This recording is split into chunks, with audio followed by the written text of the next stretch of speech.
ও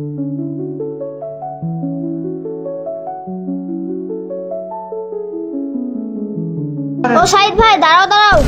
আরে তুই পেছন থেকে ডাকছিস কেন? তুই দেখতে পাচ্ছিস না আমি অফিসে যাচ্ছি? আরে কাকা ডাকছে, তাড়াতাড়ি চলো। তুই দেখতে পাচ্ছিস না আমি অফিসে যাচ্ছি? আব্বা কেন আমাকে ডাকছে? তা তো আমি জানিনি, দরকারি কথা আছে মনে হয়, তাই তো ডাকছে। আমি এখন যেতে পারবো না, আমি সন্ধ্যেবেলা অফিস থেকে এসে দেখা করব। আর পেছন থেকে কোনোদিন ডাকবি নি, শেষবারের মতন ওয়ার্নিং দিয়ে গেলাম।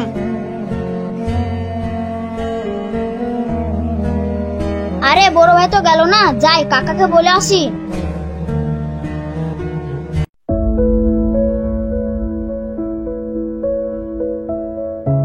আরে কাকা কাকা। আরে কি হলো? তোকে যে বললাম শাহিদকে ডেকে আসতে। আরে ডাকলাম তো কাকা, ও আসলো না, অফিসে চলে গেল। আরে ওর সাথে তো জরুরি কথা ছিল, ডাক তাড়াতাড়ি।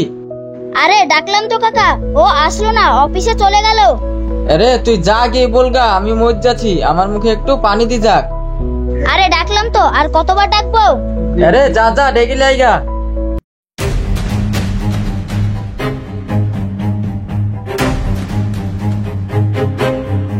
ভাই দাঁড়াও দাঁড়াও দাঁড়াও। তোকে মানা করলাম না পেছন থেকে ডাকতে, তুই আবার পেছন থেকে ডাকছিস কেন? আরে তোমাকে ডাকছে কাকা, তাড়াতাড়ি, কি জরুরি কথা আছে। আরে তোকে বললাম না অফিস থেকে এসে সন্ধ্যেবেলা দেখা করব। কাকা বললো কাকা মরে গেছে, তাই মুখে পানি দিতে বললো। আরে তোদের খেয়ে দে কাজ নাই, আমার দেরি হয়ে যাচ্ছে, অফিসটা যেতে হবে। সারাদিন তো কোনো কাজ মাজ করিসনি, মাঠে গিয়েছিলি, 3 বেলা বসে বসে খাস, তোর পেছনে মেলা খরচা আছে। সারাদিন আব্বা যা বলবে তাই শুনতে হবে নাকি তোকে? যত সব, অফিসটা যাচ্ছি তাও দেরি করে দিল।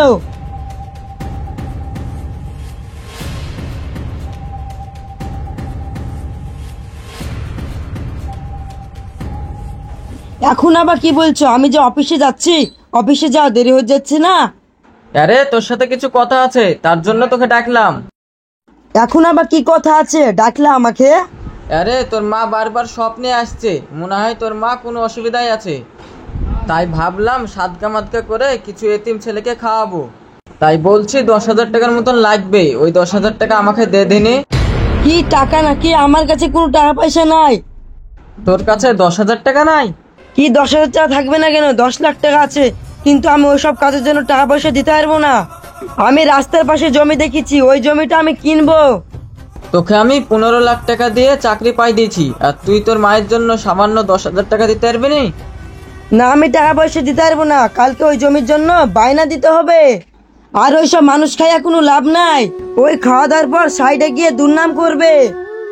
আরে তোর মা বারবার স্বপ্নে আসছে, তাই ভাবলাম কিছু একটা করি।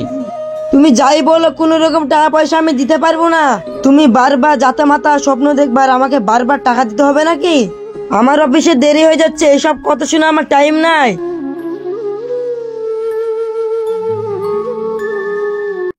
আরে তোর চাচি যদি আজকে বেঁচে থাকতো তাহলে শাহিদ তোর সাথে এরকম করতে পারতো না। আরে তুই তো জানিস নি তোর চাচি তোকে কত ভালোবাসতো। তুই যখন ছোট ছিলি তখন তোর কাকি তোকে কোলে করে পাড়ায় পাড়ায় ঘুরিলে বেড়াতো। আজকে তোর সাথে শাহিদ যে ব্যবহার করলো, অত কষ্ট করে ওই বাড়িতে থাকিস কেন? ওই বাড়িতে তোকে 5,000 টাকা বেতন দেয়, ওর থেকে তো ভালো তুই কোনো গ্যারেজ ম্যারেজে থাকতে পারিস। ওই বাড়িতে আমি ছোট থেকে মানুষ হয়েছি, ওই বাড়ি ছেড়ে আমাকে কোথাও যেতে ভালো লাগে না। তাই বলে তুই অত কষ্ট করে ওই বাড়িতে পড়ে থাকবি? আচ্ছা কাকা, ভালো মানুষরা কি খুব তাড়াতাড়ি মরে যায়? হ্যাঁ রে, ভালো মানুষ খুব তাড়াতাড়ি মারা যায়, কিন্তু আল্লাহ তাআলা যা যতটুকু হায়াত রেখেছে সে ততটুকুই বাঁচবে, তারপরে ঠিকই মারা যাবে। এই যুগে আপন মানুষকেই তো আপন ভাবে না, তুই তো হলি পর। দেখবি কবে থেকে বাড়ি থেকে বের করে দেবে। ওরা পর ভাবলো তো কি হয়েছে, আমি তো তাদের আপন ভাবি। আচ্ছা ভাই, তোমার কাছে না আমার কত টাকা আছে? হ্যাঁ আছে তো, তোর 5,000 টাকা দিয়ে দিয়ে 2.5 লাখ টাকা মতন হয়েছে। ওই থেকে আমাকে 10,000 টাকা মতন দিতে পারবেন? আরে কি বলছিস, তোর টাকা তোকে দিতে পারবো না কেন? কিন্তু ওই টাকা নিয়ে তুই কি করবি? কাকা নাকি কাকির জন্য কিছু সাদকা দিবে, তার জন্য শাহিদের কাছে 10,000 টাকা চাই চলো, কিন্তু শাহিদ ভাই এই টাকা দিব না বলেছে। তাই ভাবলাম আমার কাছে অনেক টাকা আছে, এই থেকে 10,000 টাকা দিই। আরে ওদের বাড়ি কাজ করে ওদেরকেই টাকা দিবি? তোর কথা তো ওরা একবারও ভাবে না। তাছাড়া কি করব বলেন, ওই কাকি আমাকে মানুষ করেছে, মায়ের আদর আমি কোনোদিন পাইনি। ঠিক আছে, তাহলে কখন নিবি টাকাটা বল। ওই কালকে সকালে দিলেই হবে। ঠিক আছে, তাহলে কালকে সকালে গিয়ে টাকাটা নিয়ে আসিস। ঠিক আছে তাহলে কাকা, আমি এখন আসি। ছুড়া অনেক ভালো, অন্য কেউ হলে এভাবে পড়ে থাকতো না। কাকা কাকা, ও কাকা, বাইরে এসো, একটু কথা আছে।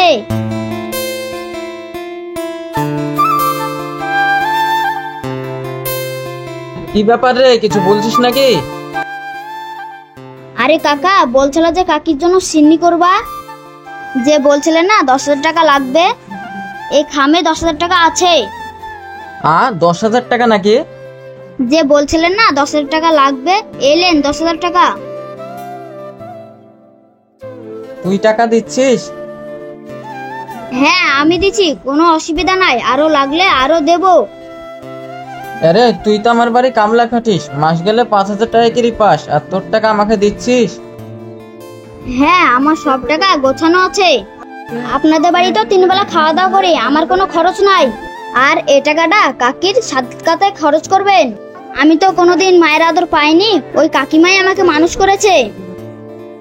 এই টাকা নিয়ে কিছু এতিম ছেলেদের খাওয়াবেন আর মাদ্রাসায় দিবেন। আরে আমার নিজের বেটা আমাকে 1 টাকাও দিল না, আর তুই আমার বাড়িতে কামলা খাটছিস আর আমাকে 10,000 টাকা দিছিস? তাছাড়া কি করব বলেন, এ দুনিয়ায় তো আমার কেউই নাই আপনারা ছাড়া। আর এত টাকা পয়সা নিয়ে আমি বা কি করব? আপনারা শুধু আমাকে ভালোবাসা দিয়েন আর এই বাড়ি থেকে কোনোদিন তাড়িয়ে দিয়েন না। না না, তারাবো কেনে, তোর জন্য পাশে একটা বাড়ি তৈরি করে দেবো থাকার জন্য। আরে কাকা, আমার এত কিছু লাগবে না, আপনারা শুধু আমার সাথে ভালো ব্যবহার করেন। হ্যাঁ রে হ্যাঁ, তোর কোনো অসুবিধা নাই, এখন থেকে আমি তোকে ভালো ব্যবহার করব। থাকতে হলে তুই, আমি এই টাকা দিয়ে বাজারঘাট করে আসি।